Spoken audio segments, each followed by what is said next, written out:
صلی اللہ علی محمد صلی اللہ علیہ وسلم۔ اعوذ باللہ السمیع العلیم من الشیطان الرجیم، بسم اللہ الرحمن الرحیم،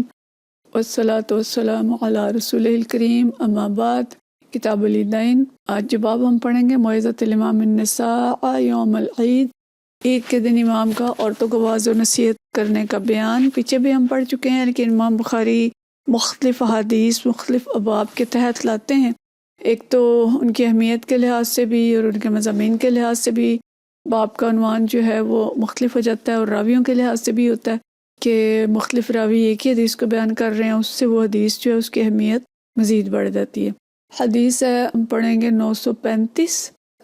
حدثنا جریج، ابن جریج کہتے ہیں قال اخبرنی عطاء بن ابی رباح نے بتایا عن جابر بن عبداللہ رضی اللہ تعالیٰ عنہ،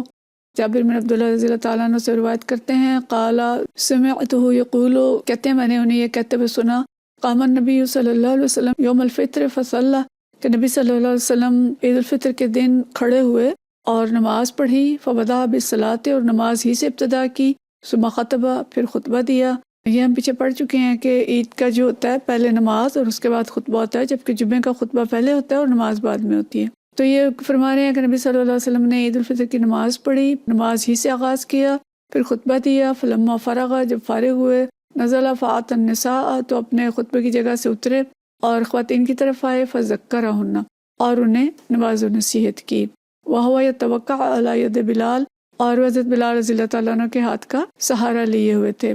وبلال باسط ثوبہ، اور بلال نے اپنی چادر یا اپنا کپڑا جو تھا وہ پھیلایا ہوا تھا، یلقی فیہ النساء الصدقۃ،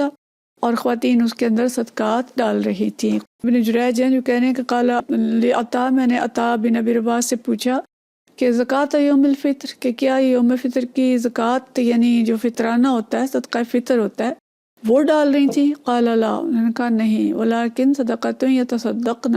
کہ وہ تو صدقات اس دن جو ہیں وہ ڈال رہی تھی، ہی نائزن، اس دن وہ صدقات حضرت بلال رضی اللہ تعالیٰ عنہ کے کپڑے میں ڈال رہی تھی، تلقی فتحہا، کہ وہ اپنی انگوٹھیاں ڈال رہی تھیں، ویلقینا، قلت اترى حقا علی الامام ذلک یأتیہن ویذکرہن، پھر کہتے ہیں میں نے پوچھا کہ کیا یہ امام پر لازم ہے کہ وہ ان کے پاس آ کے انہیں نصیحت کرے؟ قال انہ لحق علیہم، کہ یہ ان کے اوپر حق ہے، وما لہم لا یفعلونہ، لیکن مجھے معلوم نہیں کہ لوگوں کو کیا ہو گیا ہے کہ وہ ایسا نہیں کرتے۔ تو اس کی تفصیل ہم پیچھے پڑھ چکے ہیں۔ اب ہم اگلی حدیث پڑھتے ہیں، حدیث ہے 936۔ قال ابن جریج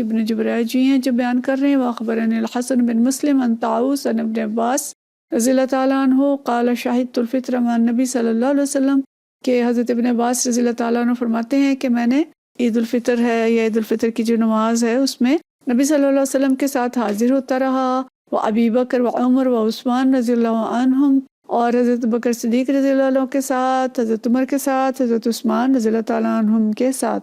یصلونہ قبل الخطبہ، اور وہ خطبہ سے پہلے نماز پڑھاتے تھے، ثم یخطب بعد، اور اس کے بعد خطبہ دیتے تھے۔ خرج النبی صلی اللہ علیہ وسلم کأنی انظر الیہ حین یجلس بیدہ، تو نبی صلی اللہ علیہ وسلم نکلے اور مجھے ایسے لگتا ہے کہ جیسے میں اب بھی دیکھ رہا ہوں کہ وہ اپنے ہاتھ سے لوگوں کو بٹھا رہے ہیں، یعنی ہاتھ کے اشارے سے لوگوں سے کہہ رہے ہیں کہ بیٹھ جائیں۔ لگتا یوں ہے کہ نماز کے بعد لوگ کھڑے ہو گئے، اور چونکہ خطبہ جمعہ تو نماز سے پہلے ہوتا تھا، تو یہاں شاید یہ پہلا خطبہ ہو، لوگوں کا اندازہ نہ ہو، یا کوئی اور وجہ ہو سکتی ہے کہ لوگ نماز کے بعد کھڑے ہونے لگ گئے جانے کے لیے، تو آپ صلی اللہ علیہ وسلم نے ہاتھ کے اشارے سے انہیں فرمایا کہ بیٹھ جائیں، حکم دیا کہ بیٹھ جائیں، اور اشارے سے حکم دیا ہاتھ سے۔ ثم اقبل یشقہم، پھر آپ صلی اللہ علیہ وسلم نکلے اور ان کی جو وہ تھیں صفیں ان کو چیرتے ہوئے نکلے۔ یشقہم کا مطلب ہے کہ ان کے اندر چیرتے ہوئے اور ان کے اندر سے گزرتے ہوئے، حتی جاء النساء معہ بلال، یہاں تک کہ آپ خواتین کی طرف آئے اور آپ صلی اللہ علیہ وسلم کے ساتھ حضرت بلال تھے۔ فقال، پھر آپ نے فرمایا، یا ایھا النبی اذا جاءک المؤمنات یبایعنک، یہ آیت ہے سورۃ الممتحنہ کی، جس میں اللہ تعالیٰ نے نبی صلی اللہ علیہ وسلم کو یہ حکم دیا تھا کہ یا ایھا النبی اذا جاءک المؤمنات یبایعنک، تو اس آیت میں احکام دیے گئے تھے۔ نبی صلی اللہ علیہ وسلم سے فرمایا گیا تھا کہ آپ عورتوں سے بیعت لیں، کیا کیا لیں؟ اللہ یشرکن باللہ شیئا، کہ وہ اللہ کے ساتھ شریک نہ کریں گی کسی کو، ولا یسرقن، اور چوری نہیں کریں گی، ولا یزنین، زنا نہیں کریں گی، ولا یقتلن اولادہن، اپنی اولاد کو قتل نہیں کریں گی، ولا یأتین ببہتان یفترینہ بین ایدیہن وارجلہن، اور اپنے ہاتھوں اور پاؤں کے آگے کوئی بہتان کھڑ کے نہیں لائیں گی، ولا یعصینک فی معروف، اور آپ صلی اللہ علیہ وسلم کی معروف میں نافرمانی نہیں کریں گی، فبایعہن واستغفر لہن اللہ، تو ان سے بیعت لے لیں اور اللہ سے ان کے لیے استغفار کریں، ان اللہ غفور الرحیم۔